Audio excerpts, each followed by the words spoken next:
السلام علیکم ورحمۃ اللہ وبرکاتہ، نحمده ونصلی علی رسولہ الکریم، اما بعد فاعوذ باللہ من الشیطان الرجیم، بسم اللہ الرحمن الرحیم، رب اشرح لی صدری ویسر لی امری واحلل عقدۃ من لسانی یفقہوا قولی۔ جب میرے بندے آپ سے میرے بارے میں سوال کریں تو کہہ دیجئے بے شک میں قریب ہوں، میں پکارنے والے کی پکار کا جواب دیتا ہوں۔ جب وہ مجھے پکارے تو ان کو چاہیے کہ یہ میرا حکم مانے اور مجھ پر ایمان رکھے تاکہ وہ ہدایت پائیں۔ بخشش مانگو پھر اس کی طرف پلٹ آؤ، یقیناً میرا رب قریب ہے، قبول کرنے والا ہے۔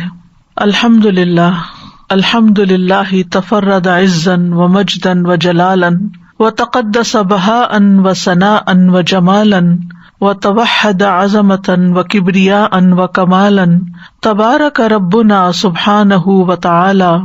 ہر قسم کی تعریف اللہ کے لیے ہے، سب تعریف اللہ کے لیے ہے جو عزت اور غلبے، بزرگی اور جلال اور بڑائی میں اکیلا ہے، اور وہ پاک ذات ہے، رونق میں، روشن ہونے میں، جمال میں، وہ عظمت، بڑائی اور کمال میں اکیلا ہے، اور ہمارا رب سبحانہ وتعالی بہت بابرکت اور بلند ہے۔ اللہم صلی علی محمد وعلی آل محمد کما صلیت علی ابراہیم وعلی آل ابراہیم انک حمید مجید۔ اللہم بارک علی محمد وعلی آل محمد کما بارکت علی ابراہیم وعلی آل ابراہیم انک حمید مجید۔ صبح شام کی دعاؤں کے سلسلے میں آج ہم معوذات کے بارے میں پڑھیں گے۔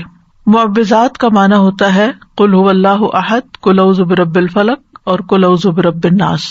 جب صرف سورۃ الفلق اور الناس ہوتی ہے تو اس کو کہتے ہیں معوذتین، لیکن جب قل هو اللہ یعنی تیسری سورت بھی ساتھ شامل ہوتی ہے تو اس کو کہتے ہیں معوذات، یعنی وہ صورتیں جن کے ذریعے اللہ تعالی کی پناہ طلب کی جاتی ہے۔ تو سب سے پہلے سورۃ الاخلاص۔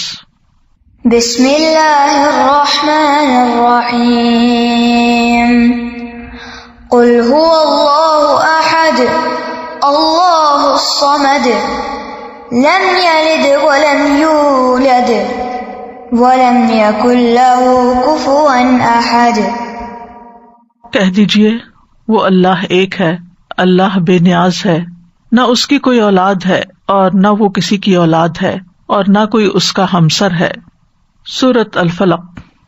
بسم اللہ الرحمن الرحیم، قل اعوذ برب الفلق من شر ما خلق ومن شر غاسق اذا وقب ومن شر النفاثات في العقد وَمِن شَرِّ حَاسِدٍ إِذَا حَسَدَ۔ کہہ دیجئے میں صبح کے رب کی پناہ لیتا ہوں اس چیز کے شر سے جو اس نے پیدا کی، اور اندھیری رات کے شر سے جب وہ چھا جائے، اور گرہوں میں پھونکنے والیوں کے شر سے، اور حسد کرنے والے کے شر سے جب وہ حسد کرے۔ سورۃ الناس۔ بسم اللہ الرحمن الرحیم، قل اعوذ برب الناس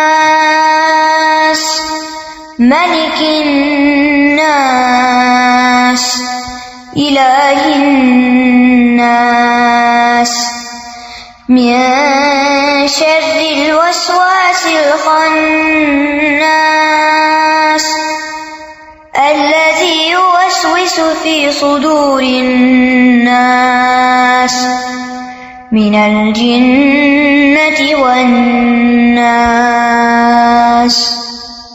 کہہ دیجئے میں پناہ لیتا ہوں لوگوں کے رب کی، لوگوں کے بادشاہ کی، لوگوں کے معبود کی، وسوسہ ڈالنے والے کے شر سے جو پلٹ پلٹ کر آنے والا ہے، جو لوگوں کے سینوں میں وسوسہ ڈالتا ہے جنوں اور انسانوں میں سے۔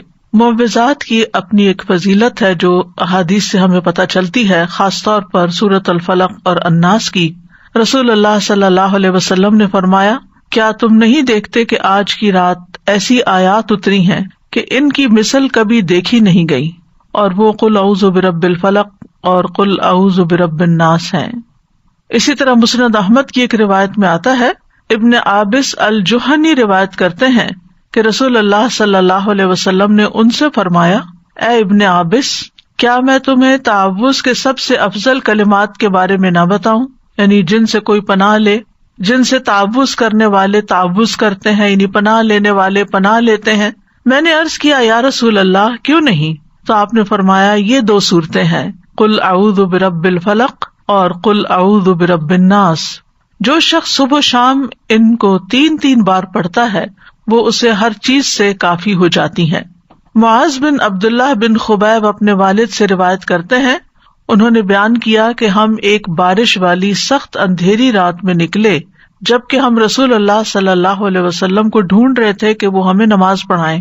آپ دیکھیں کہ جب بادل آ جاتے ہیں اور بارش شروع ہو جاتی ہے تو ہر طرف اندھیرا، اور رات بھی اندھیری ہو تو پھر اندھیرے پر اندھیرا ہو جاتا ہے۔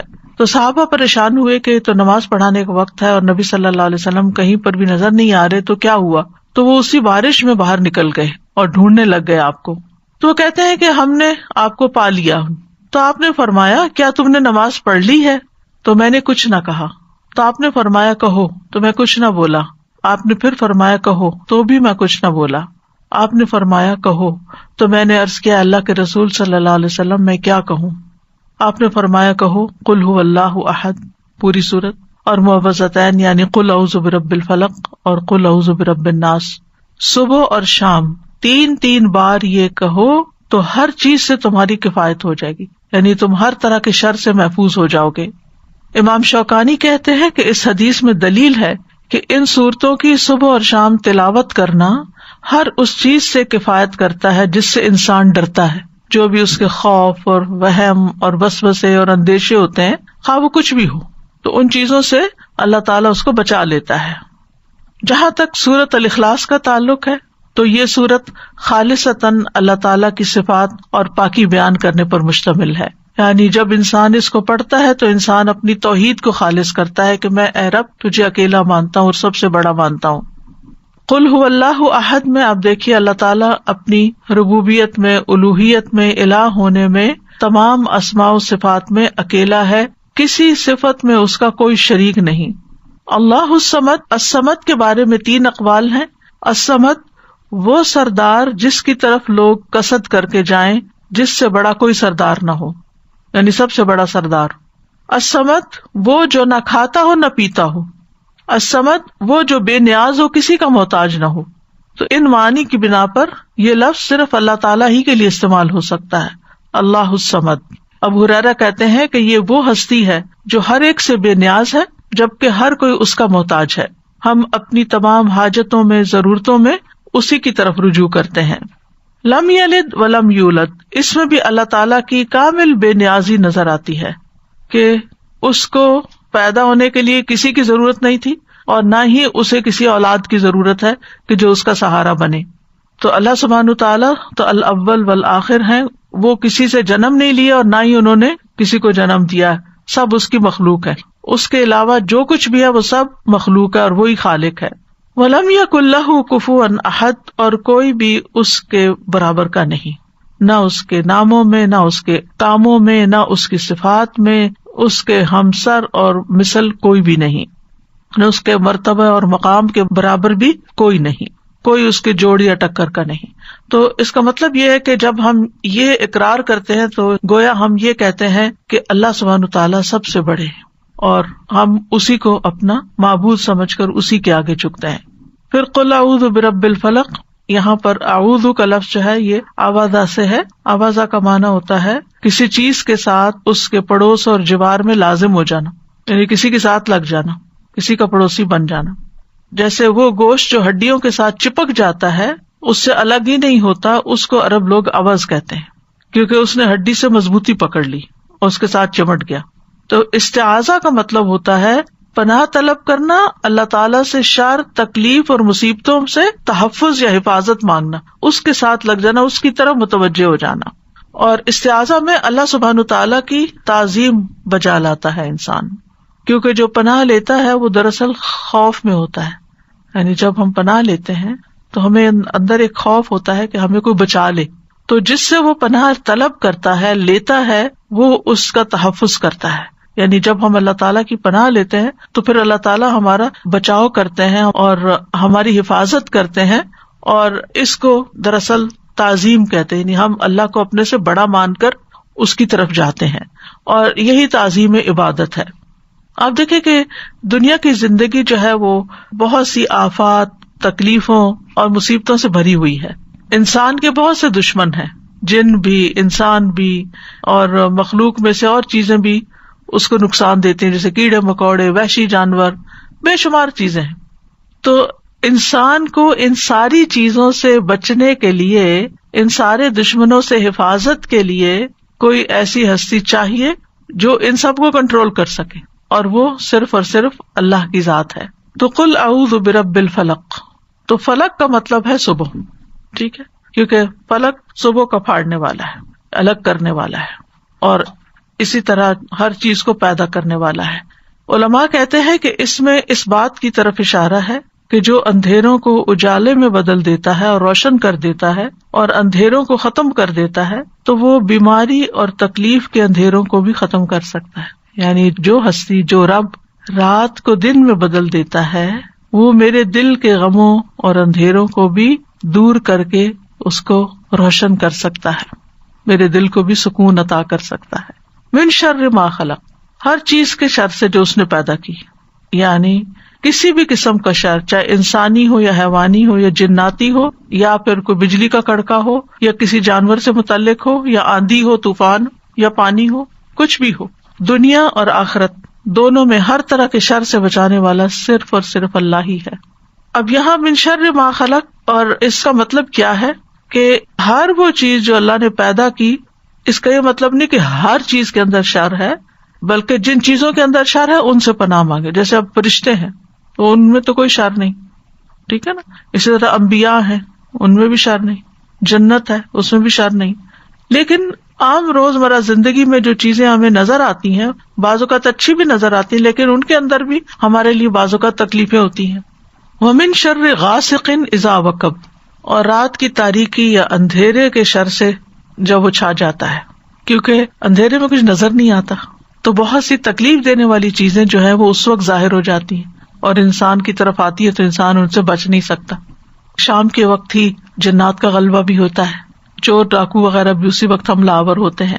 امام ابن قیم کہتے ہیں کہ رات اندھیرے کا مقام ہے، اور اس اندھیرے میں انسانوں اور جنات کے شیاطین اتنا غلبہ پاتے ہیں جتنا وہ دن کو نہیں پا سکتے، کیونکہ دن نور ہے اور شیطان کا زور اندھیروں میں ہے، اور وہ اندھیرے والی جگہوں میں چلتا ہے، اور ان لوگوں پر اس کا زور چلتا ہے جن کے دلوں میں اندھیرا ہے اور وہ تاریکی والے ہیں. یعنی شیطان انہی کو کنٹرول کر پاتا ہے. اسی وجہ سے رات کو جادو کا زیادہ غلبہ ہوتا ہے، رات کو اس کی تاثیر بڑھ جاتی ہے. تو لوگ جو جادو کرتے ہیں وہ رات کے وقت قبرستان جا کے غلط کام کرتے ہیں اور مختلف طرح کی چیزیں دباتے ہیں وہاں. اب یہاں پر بات اندھیرے کی ہو رہی ہے اور پناہ مانگی جا رہی ہے رب الفلق سے.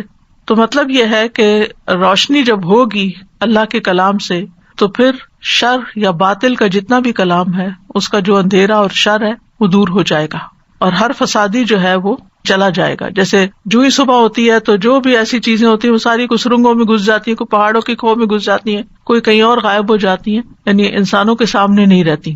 کیڑے مکوڑے بھی اپنے بلوں میں چلے جاتے ہیں، شیاطین جو راتوں کو پھیلتے ہیں وہ بھی کہیں سمٹ جاتے ہیں جا کے. تو یہاں پر اللہ تعالیٰ نے اپنے بندوں کو ایک طرح سے حکم دیا ہے کہ وہ نور کو طلب کرے تاکہ اندھیروں کا مقابلہ کر سکیں. اللہ تعالیٰ نے اپنی کتاب میں قرآن مجید کو بھی نور کہا ہے. اللہ ولی الذین آمنوا یخرجہم من الظلمات الی النور، اللہ ایمان والوں کا دوست ہے، انہیں اندھیروں سے روشنی کی طرف نکال لے جاتا ہے. تو ایمان نور ہے جبکہ کفر اور شرک اندھیرا ہے. پھر فرمایا ومن شر النفاثات فی العقد، اور جادوگر عورتوں کے شر سے جو اپنے جادو سے گروں میں پھونک مار کے مدد لیتی ہیں. یعنی جادوگروں یا جادوگرنیوں دونوں کے لیے استعمال ہوتا ہے. نفاثات، نفاثہ کی جمع ہے جو مؤنث بھی ہو سکتی ہے اور مبالغے کا صیغہ بھی ہو سکتا ہے، بہت زیادہ پھونکے مارنے والے جن کا کام ہی یہی ہے. ومن شر حاسد اذا حسد، اور حاسد کے شر سے جب وہ حسد کرے. حاسد وہ ہوتا ہے جو دوسرے کی نعمت اور خوشحالی کو نہیں دیکھ سکتا اور اس کے ختم ہونے کی آرزو کرتا ہے، یعنی تمنا کرتا ہے کہ دوسرے سے نعمت ختم ہو جائے. اور اذا حسد کے ساتھ اسے کیوں مقید کیا گیا؟ کیونکہ بعض اوقات حاسد نے حسد دل میں چھپایا ہوا ہوتا ہے، ظاہر نہیں کرتا، اور ایسے میں دوسرے انسان کو کوئی تکلیف نہیں ہوتی. اگر کوئی شخص کسی سے حسد کرتا ہے، آپ سے کرتا ہے، اور آپ کو پتہ ہی نہیں ہے، تو پھر آپ کو تو کوئی تکلیف نہیں ہوگی، نہ دل میں ہوگی نہ ویسے ہوگی. لیکن جب وہ حاسدانہ کوئی کام کرتا ہے، حاسدانہ نظروں سے دیکھتا ہے، یا کوئی ٹونٹ کرتا ہے، یا کوئی ایسی بات آپ کو سناتا ہے جس سے آپ کو تکلیف ہوتی ہے، تو اس وقت بھی انسان اللہ کی پناہ طلب کرے اور اس کے مقابلے پر ویسا نہ بن جائے. تو ان تمام قسم کے شر سے بچنے کے لیے ہمیں یہ سورت سکھائی گئی ہے. پھر سورۃ الناس ہے، قل اعوذ برب الناس، کہہ دیجیے میں انسانوں کے رب کی پناہ لیتا ہوں، ملک الناس، انسانوں کے بادشاہ کی، کیونکہ عام طور پر جب کسی کو کوئی پرابلم ہوتا ہے تو بادشاہوں کی طرف، بڑوں کی طرف جاتے ہیں، تو ہم سب سے بڑے بادشاہ کی طرف جاتے ہیں. الہ الناس، لوگوں کے معبود، یعنی اللہ سبحانہ وتعالیٰ کی پناہ لیتے ہیں. تو ان تینوں میں اللہ تعالیٰ کی توحید اور اللہ تعالیٰ کی ملکیت یعنی بادشاہت اور توحید الوہیت کا ذکر ہے، اور ان چیزوں سے وسوسوں کے شر سے پناہ لینے کی بات ہے. آپ دیکھیں کہ پہلی سورت میں کتنی طرح کے شر تھے، لیکن اس سورت میں صرف وسوسوں کا شر ہے. تو اس سے کیا پتہ چلتا ہے کہ انسان کے سب سے بڑے دشمن اس کے اپنے ہی وسوسے ہیں جو اس کے دل میں آتے ہیں، چاہے اس کے اپنے نفس کی طرف سے آتے ہیں، کسی انسان کی طرف سے آتے ہیں، یا کسی شیطان کی طرف سے آتے ہیں. یہ جتنے نیگیٹو تھاٹس ہوتے ہیں جن کی کوئی بنیاد ہی نہیں ہوتی، کوئی اصل ہی نہیں ہوتی، یہ سب وسوسوں ہی کی شکل ہوتی ہے. یعنی کوئی ایک ایسی تکلیف دہ بات دل میں آ گئی، پھر ادھر سوچ کے اس سے انسان باہر نہیں نکل پاتا. اس کو بریک کرنا ضروری ہوتا ہے، اور اس کے لیے سب سے اہم ترین چیز ہے اللہ تعالیٰ کی پناہ لینا، اللہ سے مدد مانگنا. اور پھر شیطان کا وسوسہ کیا ہے کہ وہ لوگوں کے دل میں برا خیال ڈالتا ہے، اور بعض اوقات وہ شر یہ ہوتا ہے کہ انسان کو برائی کو خوبصورت بنا کے پیش کرتا ہے، اور انسان اس کے جال میں آ جاتا ہے. یعنی چیز خراب ہے، غلط ہے، لیکن وہ اس کو اتنا خوبصورت بنا کے پیش کرے گا کہ انسان بھول ہی جاتا ہے کہ مجھے اس کام سے روکا گیا، مجھے یہ کرنا نہیں چاہیے، لیکن وہ اس کو اتنا اٹریکٹیو بنا دیتا ہے کہ انسان اس کے پیچھے چل پڑتا ہے، اور بعض اوقات اپنا مال، اپنا وقت، اپنی بہت ساری چیزیں اس کے پیچھے لگا کے ضائع کر دیتا ہے. تو یاد رکھیے کہ جو وسوسہ ڈالتا ہے اس کا طریقہ یہ ہے کہ وہ آتا ہے، خیال ڈال کے چلا جاتا ہے، پھر دیکھتا ہے کہ یہ ذرا بھولنے لگا، پھر دوبارہ آ جاتا ہے. پھر تو اسی لیے فرمایا کہ وسواس الخناس، جو پلٹ پلٹ کے آتا ہے، یعنی انسان کو چھوڑتا ہے ہی نہیں. انسان اور شیطان کی یہ جنگ جو ہے یہ مرتے دم تک ہے.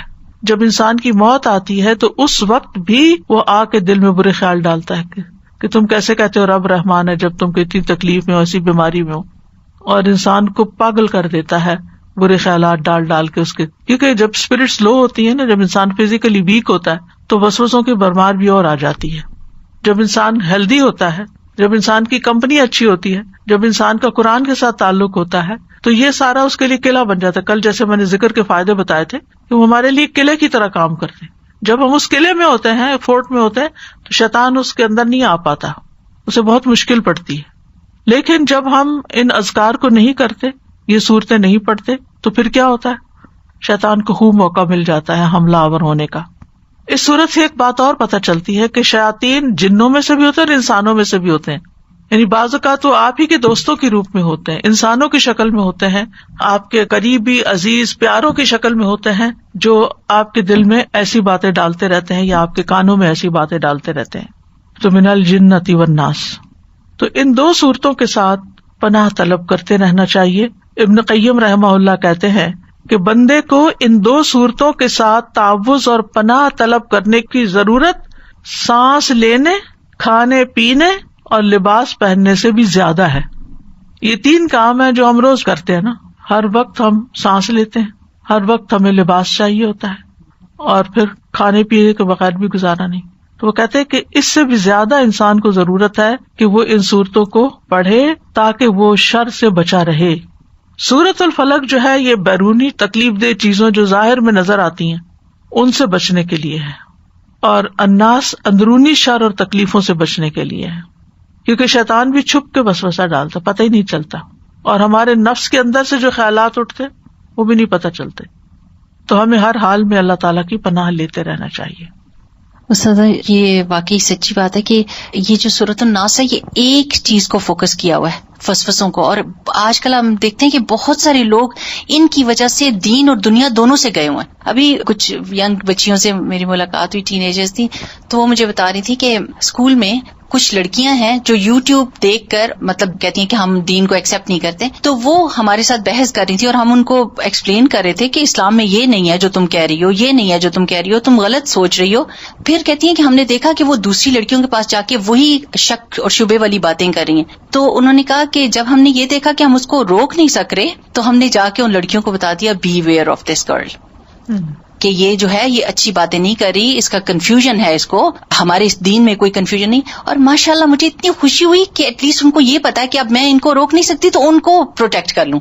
الحمدللہ. اور اگر یہ ہمارے بچے یہ صورتیں یاد کر کے صبح شام پڑھنے والے ہوں تو جو مرضی کوئی باتیں کریں ان پہ اثر نہیں کریں گی, محفوظ رہیں گے. استاذہ جی جیسے آپ نے کہا کھانے پینے, سانس لینے اور لباس پہننے, یعنی ایوری ڈے کا ڈیلی ورک, تو ہم اپنے بچے کو کھانا کھلانے کے لیے کتنی جد و جہد کرتے ہیں, اس کو بٹھا کے کیا کیا کہانیاں سنا رہے ہیں, منہ بنا رہے ہیں, تحفے دے رہے ہیں اس کو تاکہ وہ خوش ہو جائے. کیا کبھی ایز اے مدر ہم لوگوں نے اس کو یہ وائٹامن دینے کی کوشش کی کہ یہ 3 بیٹا یہ پڑھ لو, اور میک شور کیا کہ وہ پڑھ رہا ہے کہ نہیں پڑھ رہا, اور اس کو سکھایا بھی ہے یا نہیں سکھایا, اور صبح اٹھتے ہی اس کے ساتھ پیار سے جو رائمز کرتے ہیں, پوئٹریز کرتے ہیں, وائی ناٹ یہ تینوں صورتیں اس کے ساتھ یہ پڑھنا شروع کر دیں ایٹ دا ایج آف, اس کی ہیبٹ بن جائے. بچہ جو 6 مہینے کا ہے وہ سب سمجھ رہا ہے, میں نے دیکھا, اور وہ سن رہا ہے, وہ سلام اور اپنا نام سمجھنے لگا ہے. تو اس کا مطلب آپ نے اس کے ساتھ اگر یہ 3 صورتیں صبح میں پہلی دفعہ ہی پڑھ لی یا دودھ پلاتے پلاتے سنا دی, تو انشاءاللہ تعالیٰ ایج آف 2 تو یہ بولنا شروع کر دے گا یہ والی بات. السلام علیکم استاذہ جی. جیسے آپ نے یہ بتایا پڑھنے کے لیے, واقعی یہ بہت بہت زوردار چیز ہے. میں نے اپنے بچے کو بتایا ہوا ہے کہ یہ رات میں پڑھ کے جھاڑ کے سویا کرو ہر صورت میں نا. تو جو بیٹا میرا جہاں رہتا تھا نا, یہ پڑھائی کر رہا ہے وہاں پہ, تو وہ وہاں پہ ایک صاحبہ ہیں جو ہر وقت کہتی ہیں کہ آؤ میرے ساتھ قرآن پڑھو. بہت لوگ اٹیچ ہو گئے ان سے نا, لیکن وہ یہ والی بات ہر وقت کہتی ہیں, وسوسہ ڈالتی کہ سنتوں کا کوئی ذکر نہیں ہے, کچھ بھی نہیں ہے, اور یہ قرآن اللہ کے ہاں سے ہے. تو وہ میرا بیٹا ہمیشہ ہی کہتا ہے وہی بات کہ انسان بھی وسوسے ڈالتے ہیں, میرا دل نہیں مانتا. تو مجھے لگتا ہے قل اللہ قل اعوذ برب الفلق, اس سے بچتے ہیں نہیں بچے ماشاء اللہ سے. میرا سوال یہ تھا کہ جو اس میں ہے کہ ہم گروہ میں پھونک مارنے والیاں, اس کا مجھے ہمیشہ ہی کنفیوژن رہتا ہے کہ لائک پھونک مارنے والا, جیسے ہم بھی تو پڑھ کے اپنے اوپر پھونکتے ہیں, تو مجھے تھوڑی سی جی, ہم اللہ کا کلام پڑھ کے اپنے ہاتھوں پہ پھونک کے پھر ان ہاتھوں کو اپنے سارے جسم پر پھیر کے جھاڑ دیتے ہیں. تو اسی طرح جو لوگ جادو کرتے ہیں وہ جادو کے کلمات پڑھتے ہیں, شیطانوں کو پکارتے ہیں, اور جو ان کا مطلوب ہوتا ہے اس سے متعلق لفظ بولتے ہیں. جیسے نام لیں گے فلان قتل شد, فلان قتل شد, فلان قتل شد مثلاً, یا ان کی طلاق ہو جائے, طلاق طلاق طلاق, وہ بولتے ہیں اور پھر اس کو ایسے کر کے پھر اس کو گرہ لگا دیتے ہیں. یعنی اس قسم کے, یہ میں مثال دے رہی ہوں, ٹھیک ہے. بعض لوگ تالے پہ پڑھ کے اس کو لاک لگا دیتے ہیں. جی, سوئیاں بھی آپ نے دیکھی ہوں گی, شکل بناتے ہیں, گڑیا بنا لیتے ہیں اور اس کے اوپر سوئیاں چبوتے ہیں. وہ تصور میں اس شخص کو بناتے ہیں کہ یہ فلاں ہے, امیجن کرتے ہیں. سادہ جی, یہ شر اتنا بڑھ گیا ہے کہ کل میری بہن نے مجھے نا ایک ٹی وی کی پکچر پاکستان سے بھیجی, تو میں نے کہا مجھے تو نہیں سمجھ آ رہی, what are you trying to tell me. کہتی ہے اس میں لکھا ہوا ہے کہ جس کسی نے کوئی جادو کروانا ہے وہ فلانے فلانے نمبر پہ کانٹیکٹ کرے. یہ اب ٹی وی پہ اشتہار آ رہے ہیں, لا حول ولا قوت سو اسکیری. اور ٹی وی والے بھی پیسے لینے کی خاطر ایگزیکٹلی یہی کہتی. میں کہا مجھے تو سمجھ ہی نہیں آ رہی کہ یہ کیا رہے ہیں, پھر اسے مجھے سمجھایا. جادو اس سے ٹوٹ جاتا ہے سورہ ناس سے. جی, الفلق اور ناس سے ٹوٹ جاتا ہے. الحمدللہ. السلام علیکم ورحمۃ اللہ وبرکاتہ. استاذہ, جیسے کبھی کوئی بولتا ہے نا کہ آپ ہے نا دم کروائیں کسی سے, اور پھر آپ کے ہے نا ہسبینڈ اگینسٹ ہوتے ہیں اس کے, تو پھر اس میں ہمیں کیا کرنا ہے؟ آپ کو لگتا ہے واقعی آپ کی صحت طبیعت بہت خراب ہو رہی ہے, گر رہی ہے, آپ کے اوپر اثرات ہیں, یا جادو کسی نے کیا ہے, کوئی میڈیسن آپ کو سوٹ نہیں ہو رہی, تو پھر اس میں کیا کرنا ہے؟ علاج کروانا انسان کا بنیادی حق ہے. اگر کوئی شوہر علاج نہیں کرواتا بیوی کا, تو اس کا مطلب نہیں کہ بیوی بیمار ہو کے ختم ہو جائے, وہ اپنا علاج کروا سکتی ہے. تو ہم اپنے گھر میں نہیں, مطلب ہمیں ان کی اطاعت کرنی ہے نا. تو اطاعت کس چیز میں کرنی ہے؟ مطلب وہ جو صحیح بات ہوتی ہے.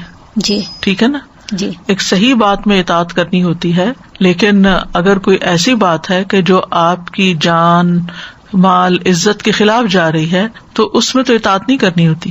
تو جیسے ہم اپنے ہے نا فرینڈ یا کسی کو ایسا کچھ ہے تو ان کو ہم اپنے گھر میں کروا سکتے لا کے. اللہ کا کلام، یعنی یہ نہیں جی کہ آپ کو اللہ کا کلام، اللہ کا کلام پڑھنے میں کوئی اجازت کی ضرورت نہیں ہوتی. پھر ہسبینڈ کا کوئی اس میں وہ نہیں ہے. نہیں تو اللہ کا کلام پڑھیں گے نا. دیکھیں یہ ایسے ہی ہے، کچھ ہسبینڈ کو نماز پڑھنے پہ بھی اعتراض ہوتا ہے، شاید آپ نے بھی سنا. مجھے کئی خواتین نے بتایا کہ ہمارے ہسبینڈ کہتے ہیں میرے سامنے نماز ہی نہیں پڑھو تم، اور وہ آ جائیں تو گھر میں فساد ہو جاتا ہے اگر وہ مجھے نماز پڑھتے دیکھ لیں. اب اس کا کیا مطلب ہے کہ عورت نماز چھوڑ دے گی؟ نہیں، اللہ کی عبادت ہے. تو بیماری کے وقت قرآن سے شفا حاصل کرنا بھی ایک عبادت کی قسم ہے، بجائے اس کے کہ انسان غلط ٹوٹکے اور جادوگروں کے پاس جائے. قرآن سے علاج میں کوئی حرج نہیں.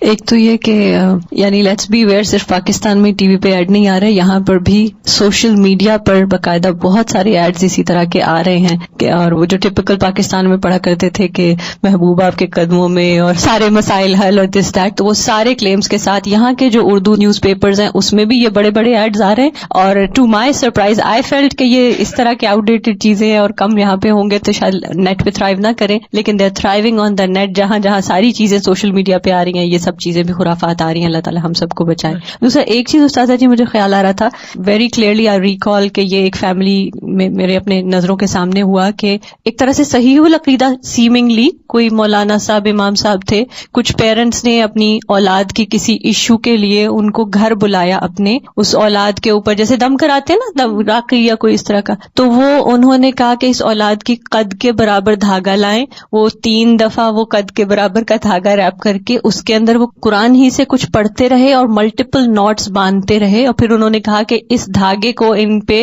اس طرح یعنی جسم کے اس حصے پر باندھ دیا جائے. بالکل کلیئرلی بات تھی نا، کیونکہ فوراً اس وقت یہ سورہ فلق ہی ذہن میں آئی کہ یہ کیوں گرے باندھ رہے ہیں. یہ جادو ہی کی قسم ہے. ناٹ لگا کے پڑھنا، چاہے آپ سورت ہی پڑھ رہے ہوں، یہ درست نہیں، محتاط رہیں. ایگزیکٹلی، کیونکہ کہنے کو کوئی نہیں کہے گا کہ یہ جادو ہے، وہ تو کہیں گے نہیں یہ تو امام صاحب فلاں مسجد سے ہم لائے ہیں اینڈ دس دیٹ، لیکن we have to be very careful کہ یہ اس طرح کے حضرات بھی کر رہے ہیں. بالکل پھونک مارنا درست ہے، ناٹ لگانا درست نہیں ہے.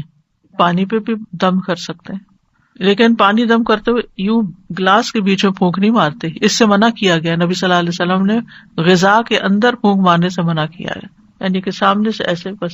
یا پھر یہ کہ جو متاثرہ حصہ ہے، مثلا وسوسے آتے ہیں تو نماز میں بھی آپ اعوذ باللہ السمیع العلیم من الشیطان الرجیم من ہمزہ ونفخہ ونفثہ پڑھ کر تو اپنے دل کی طرف تھتکاریں.